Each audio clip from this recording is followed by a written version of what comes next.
taux de participation aux élections il y a 5 ans, je crois maintenant. Et je pense que comme c'est une institution tout à fait importante en ce qu'elle permet elle nous donne une voix vis-à-vis des administrations tutélaires, hein, que le consulat et l'ambassade. Elle nous permet de faire remonter vers le consulat et l'ambassade les problèmes que nous rencontrons, les besoins que nous avons. Elle nous donne un accès indirect, en tout cas, à ces personnes qui ne sont pas toujours faciles à contacter quand on le fait de façon individuelle. Et puis, ça permet d'avoir une dimension collective aussi aux problèmes ou aux questions, aux questionnements que nous pouvons avoir, ou aux besoins que l'on peut aussi ressentir en vivant au Japon. Donc, faire mieux connaître cette institution et inciter nos camarades compatriotes ici à activement aller voter pour une liste ou pour une autre. À la limite, ce n'est pas entièrement l'objet de notre réunion, hein, mais en tout cas d'aller voter et de dire que cette institution a un sens et qu'elle est importante et qu'on lui tient. C'est un des objets pour moi de cette réunion aujourd'hui, à laquelle plusieurs des élus, en tout cas Anne Gonon pour une année et François Roussel ont accepté de participer. Je me présente très, très rapidement. Moi, je suis donc Claude Alvarez. J'étais professeur à l'Université d'Hiroshima pendant plus de 30 ans, 30 ans tout juste. Je suis à la retraite depuis 3 ans. J'ai vécu donc plus de 35 ans au Japon. Et durant toutes ces années, je n'ai pas, en fait, du tout. J'ai adhéré à la DFE depuis longtemps, mais je n'étais pas du tout actif. Et en fait, je connaissais extrêmement mal tout ce réseau que j'ai découvert au moment où, l'année dernière, enfin, il y a quelques mois, on m'a demandé si je pouvais, enfin, nouvelles technologies aidant, prendre des responsabilités au sein de l'association. Donc, je suis aujourd'hui président pour un an, en tout cas, de l'ADFE Japon de l'Ouest. Et c'est de façon, vous voyez, je fais partie des néophytes, un peu, ou des gens qui n'étaient pas forcément extrêmement investis dans le milieu associatif et qui découvrent peu à peu aujourd'hui l'importance de ces associations, notamment, et je pense bien sûr à la DFE, mais aussi à l'OLES, dans le cadre de tout ce qui est la solidarité et l'entraide, sachant que les gens ont des problèmes, que ce n'est pas toujours facile de vivre ici et qu'on a vraiment besoin que des gens aident, participent de différentes façons à diffuser, à exprimer nos besoins dans les lieux où ils peuvent être exprimés, à les faire connaître et à leur donner une dimension collective institutionnelle. Voilà. Donc moi, j'avais à cœur que la DFE puisse, de cette façon, servir de relais auprès des gens qui ne savent pas forcément qu'il existe ici au Japon des moyens d'avoir une identité, enfin une identité non, mais une présence collective, de parler ensemble, de penser ensemble les questions de notre vie dans ce pays, questions qui sont diverses, qui sont autour de nos besoins, le problème des enfants, de leur scolarité, le problème des bourses éventuellement, mais aussi qui sont des problèmes du côté de la vie associative, de nos engagements éthiques ou citoyens, que ce soit l'écologie ou un autre domaine qui nous préoccuperait. Il y a des choses possibles ici, des gens qui font des choses, et c'est important de le savoir et de se dire qu'éventuellement, on pourrait aussi participer à ces formes collectives d'activité. Voilà, donc aujourd'hui, on va parler, les échanges vont porter principalement sur les conseillers des Français de l'étranger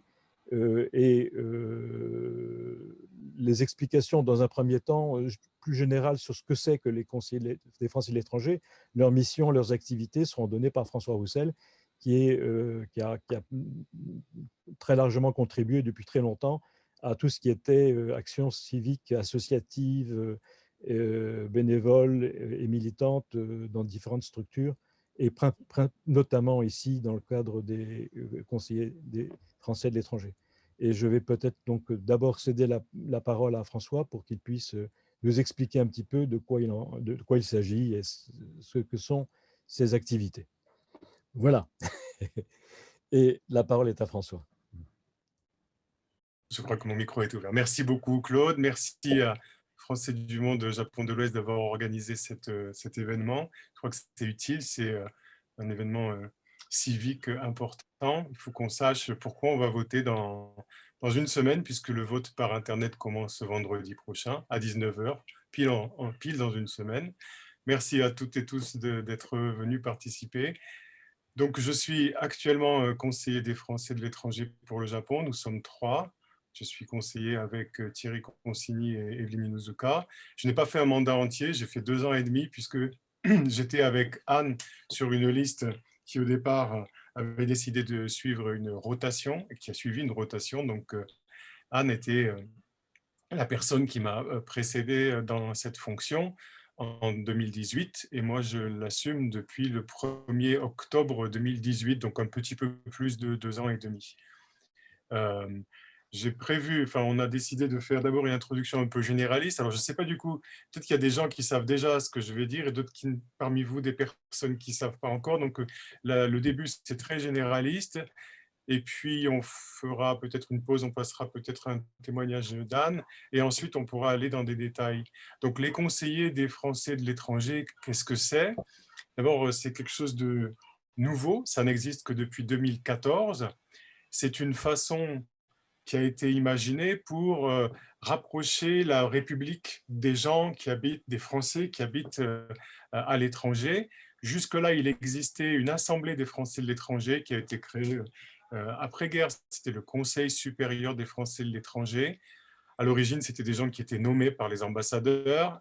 Après, c'est à l'époque de Mitterrand que ça n'a plus été des gens nommés, mais il y a eu des élections. L'Assemblée des Français de l'étranger fonctionne par grandes circonscriptions qui regroupent plusieurs pays.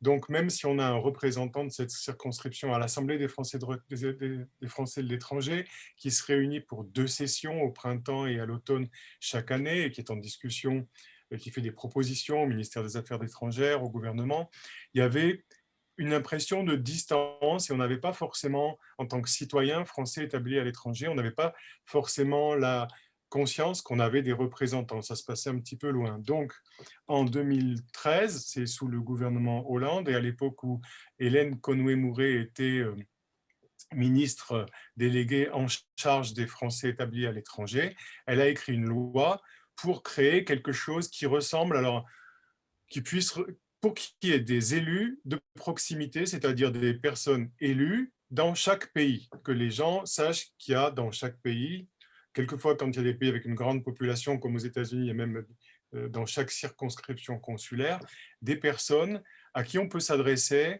pour, voilà, pour servir, pour nous représenter, pour servir de contact et faire passer des messages à l'ambassade, pour servir de contact et faire passer des messages aussi, s'il le faut, aux parlementaires.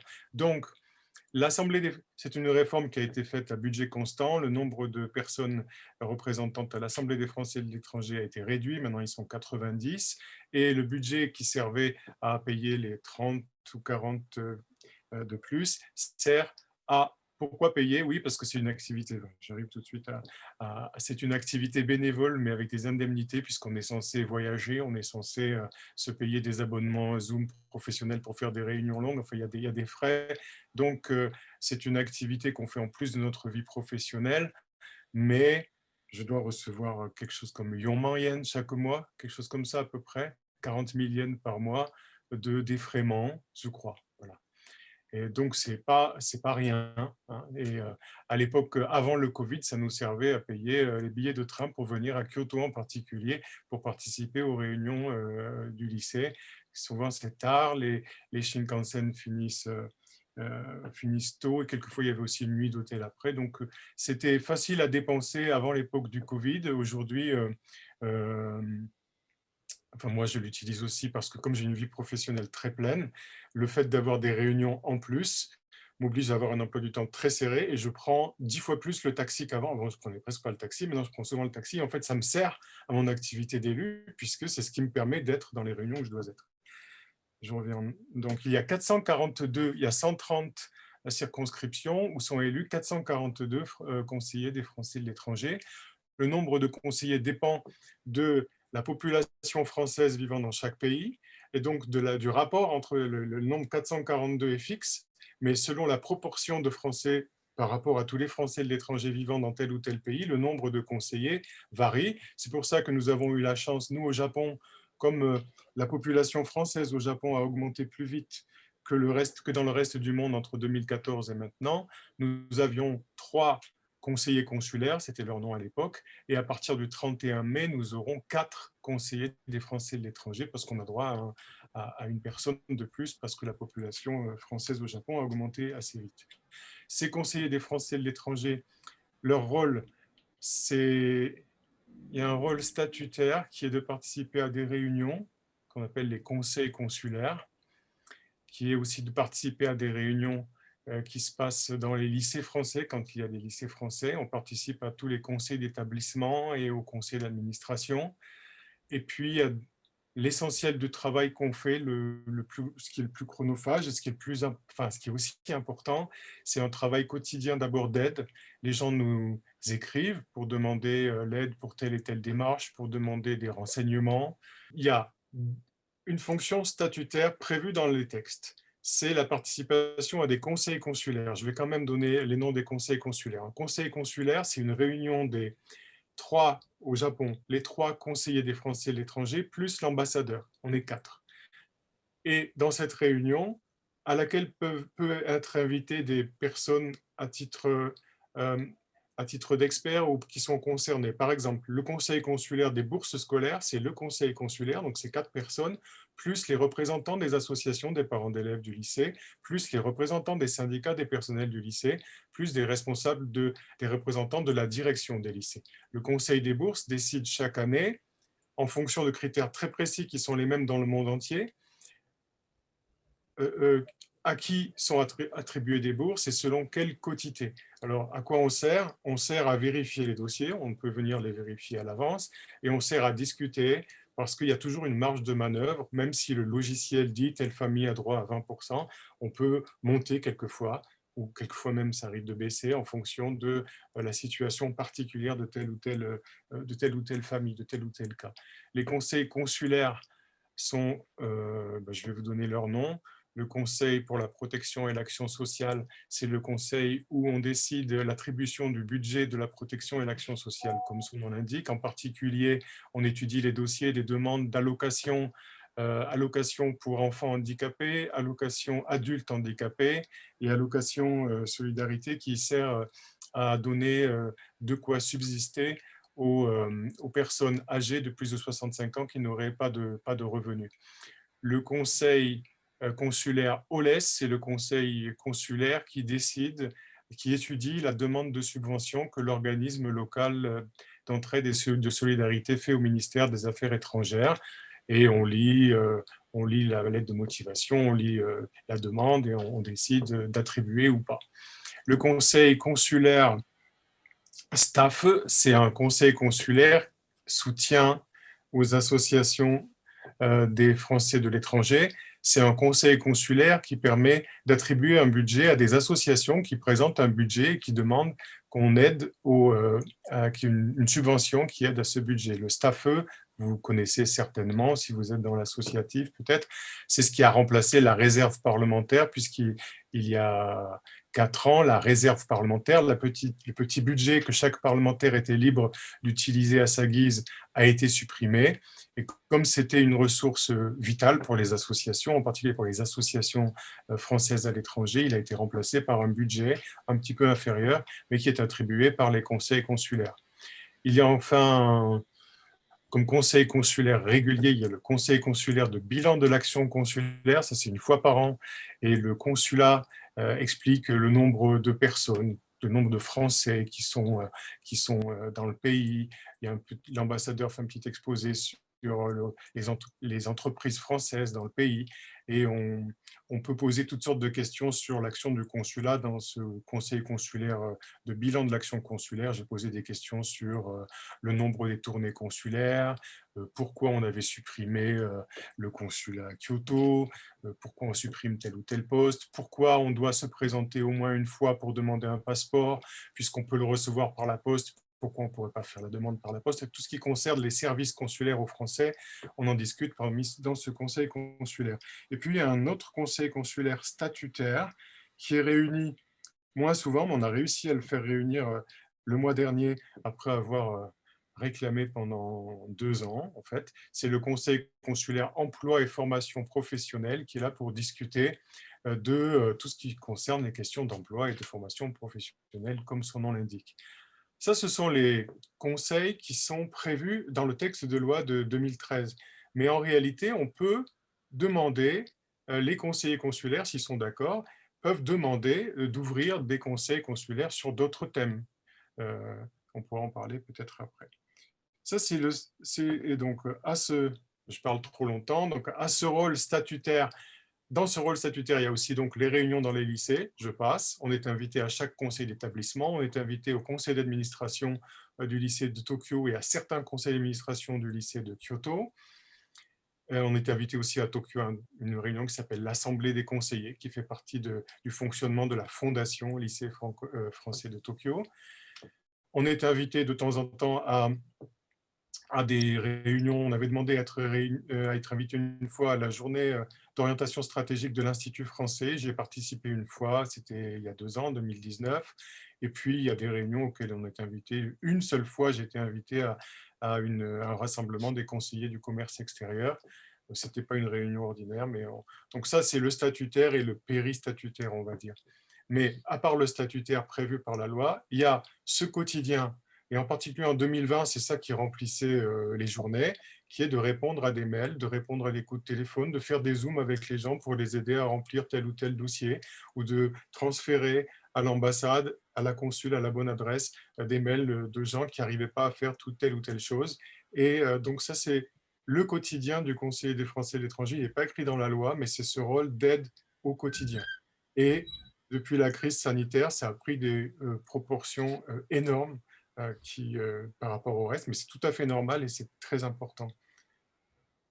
Et troisième chose que je voulais dire, c'est ni le quotidien, l'aide quotidienne, ni le statutaire prévu dans la loi, c'est quand on prend des initiatives pour faire avancer tel ou tel dossier ou pour creuser tel ou tel dossier. Alors, on sert d'intermédiaire entre les Français de l'étranger et les parlementaires qui nous représentent. Quelquefois, ça ne suffit pas de parler d'un dysfonctionnement à l'ambassade, l'ambassade n'y peut rien.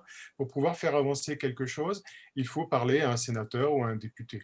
Alors moi, dans mon cas, j'ai une relation privilégiée avec les 3 sénateurs socialistes des Français de l'étranger. Il n'y a que 3 sénateurs de gauche des Français de l'étranger. 3 sénateurs qu'on connaît bien, avec qui on a souvent travaillé, qui s'appellent Jean-Yves Lecomte, Hélène Conway-Mouret et Claudine Lepage. Claudine Lepage qui est sénatrice et en même temps présidente de l'Association mondiale Français du monde ADFE. Et ces 3 personnes avec qui on est en contact fréquent, on sait qu'on peut toujours demander leur aide quand il y a un problème particulier qu'on n'arrive pas à résoudre simplement dans le face-à-face avec l'ambassade. Donc, voilà, j'ai envie de donner un exemple. Par exemple, l'année dernière, quand le Japon ne permettait pas le retour de ses propres résidents qui ont quitté le Japon, nos trois sénateurs ont écrit, bon, ça a servi ou pas, on ne sait pas, peut-être ça fait partie du buzz qui a servi à changer les choses. Nos 3 sénateurs ont écrit une jolie lettre à l'ambassadeur du Japon en France, disant que ce n'était pas normal de ne pas laisser rentrer les résidents. Je pourrais vous la montrer tout à l'heure, c'était le 23 juillet 2020. Par exemple, ils ont écrit cette lettre. Un peu avant, Jean-Yves Lecomte avait fait un communiqué disant que la réciprocité devait être respectée. Et puis là, en ce moment, Claudine Lepage est en train de, lundi, elle doit téléphoner à l'Agence de l'enseignement français à l'étranger parce qu'il y a des dossiers d'aide pour des bourses, pour des accompagnants scolaires, pour des élèves en situation de handicap qui sont bloqués. On ne sait pas pourquoi depuis plusieurs mois et ce n'est pas payé. Et donc, le consulat n'arrive pas à faire bouger les choses. Et donc, j'ai demandé à Claudine Lepage de bouger et elle va bouger. Donc, ces interventions, ça peut être des interventions auprès de nos parlementaires, ça peut être aussi des initiatives. Moi, j'avais remarqué que la question de la binationalité était une question qui tourmentait même, je dirais, pas mal d'entre nous dans nos familles. Les gens ne savent pas trop sur quel pied danser. Donc, quand je suis devenu conseiller des Français de l'étranger, j'ai décidé d'en avoir le cœur net. Voilà à quoi servit mon indemnité ce jour-là. Il y avait un avocat spécialiste de la question. Bien sûr, c'est payant. J'ai payé 2 rencontres avec lui, mais il m'a tout expliqué. J'ai fait un dossier que j'ai envoyé à tout le monde. Et Donc, apparemment, ça a fait avancer un peu les choses. D'autres dossiers qu'on prend comme ça à bras le corps, c'est pas prévu par la loi, personne ne nous demande, c'est la question des enfants privés de tout contact avec un de leurs parents après un divorce au Japon. Et ça, c'est pas marqué dans la loi, mais les associations japonaises apprécient que les représentants des Français bougent avec eux. Donc, quand ils organisent des manifestations, des grandes manifestations, on manifeste avec eux. J'ai participé au moins 4 fois, 5 fois par an à des manifestations d'associations japonaises pour obtenir la garde partagée. Et puis, avec l'OLS Japon, je m'étais engagé avant de devenir conseiller des Français de l'étranger et j'ai continué. Donc, il y a eu ce livre, ce petit livre de l'OLS Japon consacré à cette question, consacré au mariage franco-japonais, mais en réalité, c'est surtout pour faire avancer le schmilblick sur cette question. Et j'ai passé l'hiver dernier une grande partie de mon temps disponible à rédiger ou à coordonner la partie juridique de ce livret qui est sorti en mars. Ça, ce sont des choses qui sont pas prévues, mais qui sont extérieures et qui sont plus généralistes. Je vais arrêter. Je ne sais pas si... Voilà, j'ai fait un tableau très rapide. Je pourrais revenir et donner des exemples plus précis. Mais pour le moment, voilà, j'espère que ça a été assez clair. Claude, je te redonne la parole. D'accord, hein. Oui, je pense que ça a été très clair. En même temps que ce que ça a montré, c'est l'ampleur, le nombre des activités, l'ampleur de l'activité qui est nécessaire, hein, qui est réalisée. Et du coup, on imagine que ça ne doit pas être tous les jours facile de concilier cette activité avec une vie professionnelle. Et ça ne m'en rend que davantage reconnaissant pour ma part. Et Je, bon, je ça montre- confirme. oui, je comprends, oui, non, mais je vois.